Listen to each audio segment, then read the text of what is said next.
Évangile de Jésus, le Christ, selon saint Marc.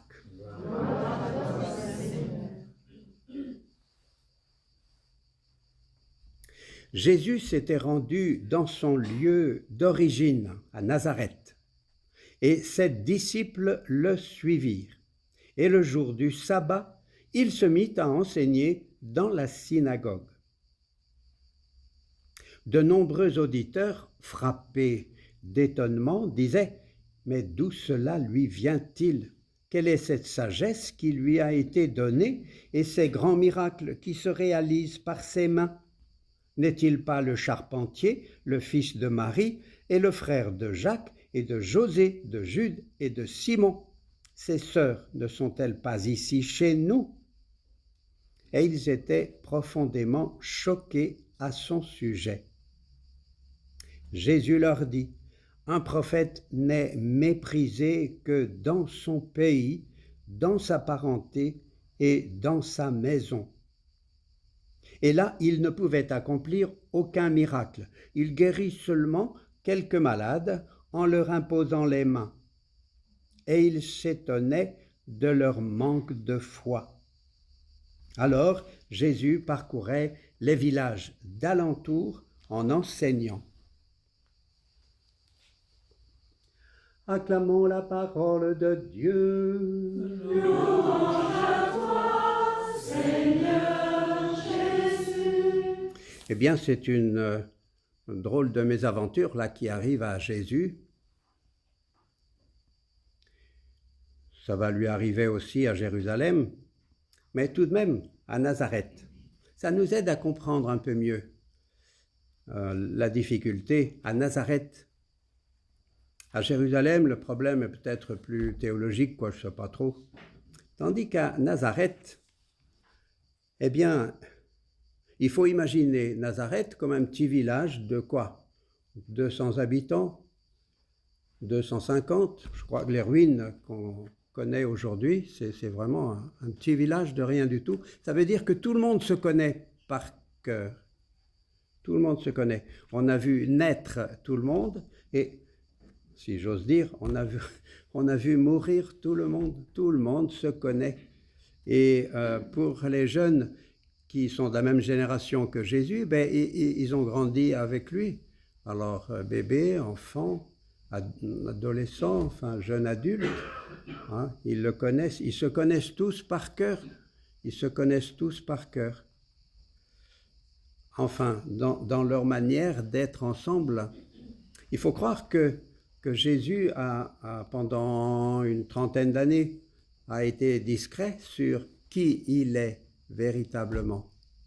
Pour ce qui concerne la Sainte Famille, donc Joseph et Marie, c'est autre chose. Peut-être qu'ils ont vécu des choses entre eux qui fera que devant le problème à Cana, ils n'ont plus de vin.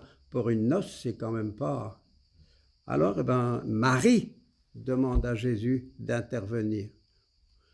On peut même presque dire qu'elle l'y oblige un peu.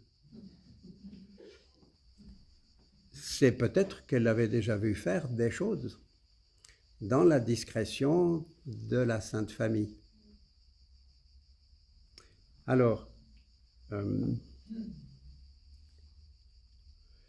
pour Jésus, rien que le fait d'être un être humain et de parler au nom de Dieu, ça a fait difficulté pour les gens de Nazareth.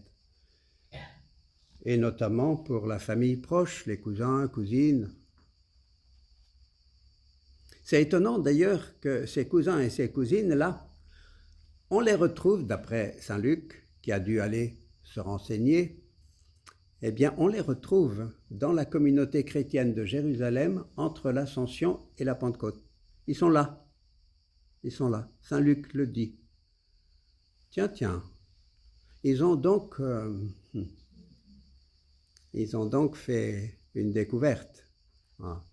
Alors, on peut se poser la question, comment ils ont fait la découverte ?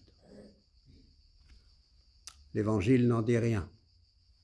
Moi, si je me fais mon petit cinéma, il y a des gens qui font des films sur Jésus, alors on peut...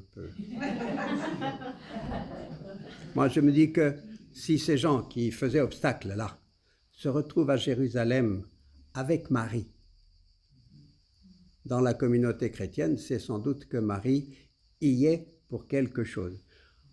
Quand on la verra, pour nous maintenant, tout de même Jésus a vécu la difficulté, il a buté dessus. Hein. Voilà. La famille de Nazareth a fait un passage, mais quand on voit qu'il y a encore du judaïsme aujourd'hui, des juifs aujourd'hui, et qui n'accueillent pas Jésus comme le Messie et le Sauveur, et la difficulté est toujours là pour les juifs. Toujours, hein. Toujours, hein. Voilà. Enfin, pour les juifs croyants, quoi, disons. Alors pour nous, nous sommes, n'est-ce pas, le corps du Christ, l'Église, le corps du Christ. Et donc, les gens aujourd'hui ne voient pas Jésus, pas plus que nous, hein, mais ils nous voient, nous.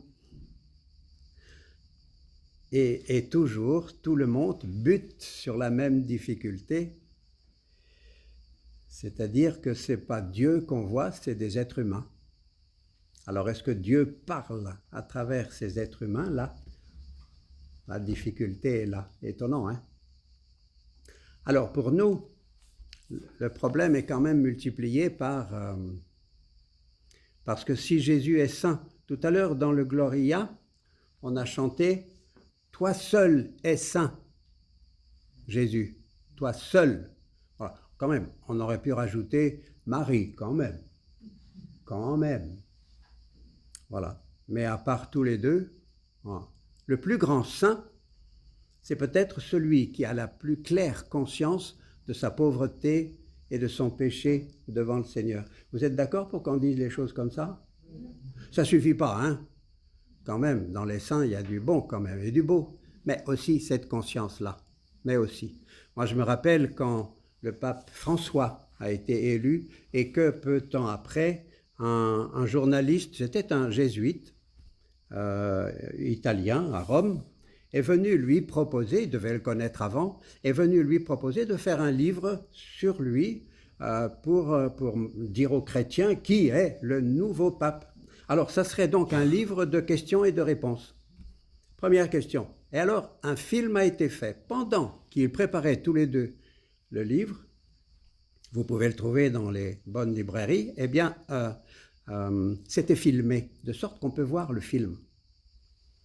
Et j'ai vu ce film et le jeune, le jésuite, quoi, enfin, lui demande « Qui êtes-vous » quoi, qui est José, enfin, et on voit le pape François qui prend, la caméra focalise sur lui et sur son visage. Et il prend un air sérieux. Quand le pape François prend un air sérieux, et puis regarde son interlocuteur, il lui dit, c'est clair, net, je suis un pécheur. Ben, ça commence bien. Voilà. Après, il va, d'accord, après il y a tout le livre. Bon, tout à fait. Voilà. N'empêche qu'il commence comme ça. C'est étonnant, hein? C'est étonnant. Voilà. Or, il n'a pas l'air particulièrement dépressif, ce pape, hein? Pas vraiment, hein? N'empêche, voyez? Eh bien, c'est un pécheur à qui le Seigneur demande et lui en donne les moyens dans son cœur d'être le pasteur.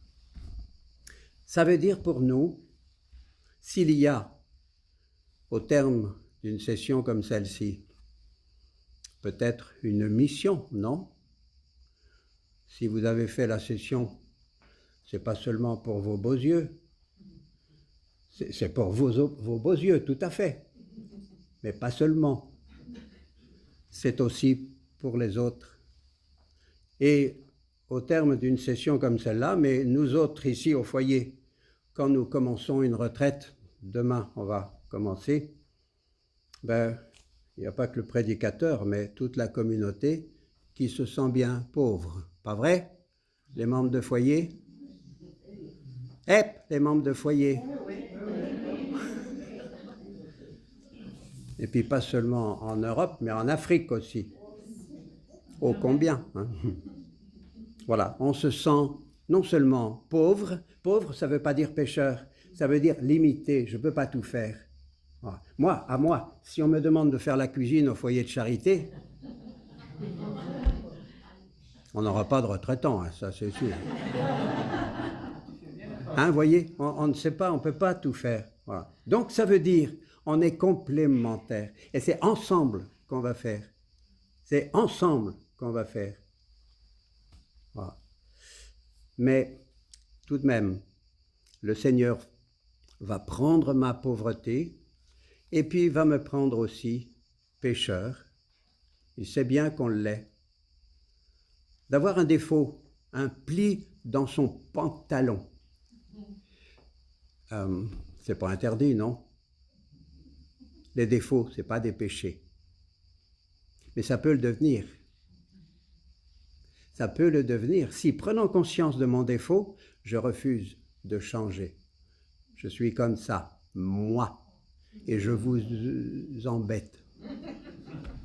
Vous comprenez? Voilà.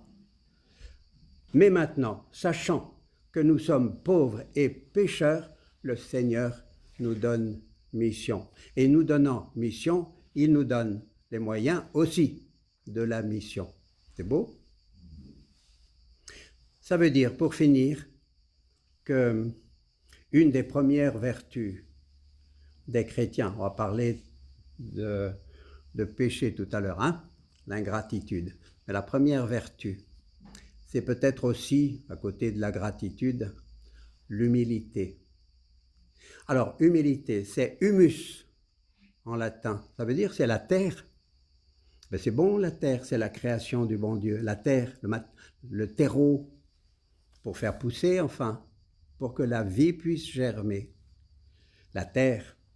Alors, connaître ma terre à moi, avec un peu de mes qualités, puis un peu de mes défauts aussi, voire même de mes habitudes de péché. Se connaître soi-même. Quand on vit le sacrement du pardon et de la réconciliation, il faut bien porter le regard un peu sur soi-même, non?